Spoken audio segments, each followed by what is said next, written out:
ನಮ್ಮ ಪಾರ್ಟಿ ಅನ್ನೋದು ದೊಡ್ಡದು, ನಮ್ಗೊಂದು ದೊಡ್ಡ ಇತಿಹಾಸ ಇಲ್ಲೂ ಇದೆ. ರಾಜಣ್ಣನು ಹೇಳಿದ್ರಲ್ಲ ಇಲ್ಲ ಅದನ್ನ. ಇಲ್ಲ ರಾಜಣ್ಣ ಸಾಹೇಬ್ರ ಹೇಳಿಕೆಯನ್ನ ಮಾಧ್ಯಮದವ್ರು ತಪ್ಪಾಗಿ ಅರ್ಥೈಸಿದ್ದಾರೆ. ರಾಜಣ್ಣ ಸಾಹೇಬ್ರು ಹೇಳಿದ್ದ ಶೈಲಿ ನಿಮ್ಗೆ ಇಷ್ಟ ಆಗದೆ ಇರ್ಬೋದು, ಬಟ್ ರಾಜಣ್ಣ ಸಾಹೇಬ್ರ ಹೇಳಿಕೆನ ಮಾಧ್ಯಮಗಳಿಗೆ ಇದು ಮಾಡಿದೆ.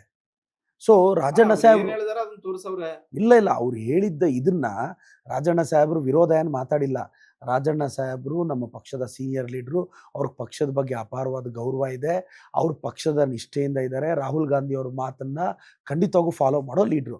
ಆದ್ರೆ ಆ ಸಂದರ್ಭದಲ್ಲಿ ಅವ್ರು ರಾಹುಲ್ ಗಾಂಧಿ ಹೇಳಿದ್ದ ಅವರ ಮಾತು ಖಂಡಿತವಾಗಿ ಫಾಲೋ ಮಾಡದಂತೆ ಅವ್ರು ಹಾಲಿದ್ದವ್ರು ಮಾಜಿ ಆದ್ರು ಅಷ್ಟೇ. ಇಲ್ಲ ಹಂಗೇನಿಲ್ಲ, ಅದು ಹಾಗೇನಿಲ್ಲ. ಈಗ ಮತ್ತೆ ಕ್ಯಾಬಿನೆಟ್ಗೆ ಬರ್ತಾರೆ ಅಂತ ಎಲ್ಲ ಟಾಕ್ ಇದೆ ಅಲ್ಲ. ನಾನು ಹೇಳೋದಿಷ್ಟೇ ಸರ್, ಬಿ ಜೆ ಪಿಯವರು ನಮ್ಮನ್ನು ವಿನಾಕಾರಣ ಟಾರ್ಗೆಟ್ ಮಾಡಿದ್ದಾರೆ. ನಾವು ಇದಕ್ಕೆ ಕೌಂಟರ್ ಮಾಡ್ತಿರ್ತೀವಿ, ಇವತ್ತಲ್ಲ ನಾಳೆ. ನಾವು ಕೇಳ್ತಿರೋದಿಷ್ಟೇ, ನಮಗೆ ಬರಬೇಕಾಗಿರೋ ಅನುದಾನ ನಮಗೆ ಕೊಡಿ ಅಷ್ಟೇ. ಬಿ ಕೆ ಹರಿಪ್ರಸಾದ್ ಸಾಹೇಬ್ರಿಗೆ ಬಿ ಜೆ ಪಿಯವರು ಕ್ಷಮೆ ಕೇಳಬೇಕು.